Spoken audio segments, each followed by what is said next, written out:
तो गाँव वालों, हम इस वीडियो में दो क्वेश्चन करेंगे एक्सरसाइज का 1.5 एंड 1.6, जो कि मैंने ऑलरेडी यहाँ पे लिख रखा है। तो मैं आपको जल्दी से रीड करके बताया। तो देखो, क्वेश्चन 1.5 जो हमारा एक्सरसाइज का, वो कह रहा है कि when a glass is rubbed with a silk cloth, charge appear on both. Simple सी बात है, जब भी हम ग्लास को और सिल्क को रब करते हैं तो दोनों पे चार्ज आता है। नॉर्मली ग्लास पे पॉजिटिव और सिल्क पे नेगेटिव चार्ज आ जाता है। अब आगे क्वेश्चन कह रहा है कि a similar phenomena is observed with many other pairs of body. Simple सी बात है, बहुत सारे ऐसे बॉडीज पेयर्स में होता है कि हम प्लास्टिक को क्लॉथ के साथ रब करेंगे तब भी दोनों पे चार्ज आ जाएगा। अब आगे कह रहा है क्वेश्चन, आपसे पूछना क्या चाहता है, explain how this observation is consistent with the law of conservation of charge. ये जो ऑब्जर्वेशन हो रहा है, ये जो हम देख रहे हैं कि रब करने पे दोनों बॉडी पे चार्ज आता है, ये कंजर्वेशन ऑफ चार्ज को कैसे सपोर्ट करता है, आपको ये बताना है। यानी कि वो कैसे उसको ओबे कर रहा है। तो इसका मैंने ऑलरेडी इंग्लिश में जो सही से आप आंसर लिखोगे वो लिख के रखा हुआ है।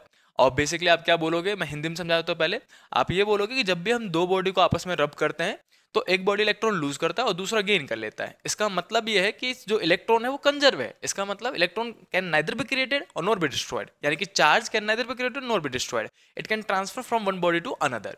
चार्ज का सिर्फ ट्रांसफर हो सकता है, उसको बनाया या खत्म नहीं किया जा सकता है। ये कहता है कंजर्वेशन ऑफ चार्ज, और यही ये चीज फिनोमेना रिप्रेजेंट हो रही है। क्योंकि जब भी रब करेंगे तो एक बॉडी लूज और दूसरी बॉडी गेन करेगी। क्रिएशन थोड़ी ना हो रहा है, जो चार्ज आ रहा है दोनों बॉडी पे वो इक्वल एंड अपोजिट आ रहा है। तो जो लूज करेगा वो पॉजिटिव चार्ज, जो गेन करेगा वो नेगेटिव चार्ज। तो वही मैंने इंग्लिश में लिखा है, जल्दी से रीड कर लेते हैं इसको।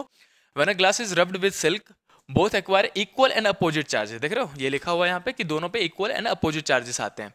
विच मीन्स, यहाँ पे अपोजिट चार्जेस में दिख नहीं रहा होगा, लाइट आ रहा होगा तो देख लेना, ये लिखा हुआ है opposite charge. Which means one lose its electron while another, लिखना भूल गया मैं यहाँ पे लिख देंगे हम another, while another is gaining the same electron, right. Another is gaining the same electron and this satisfy the conservation of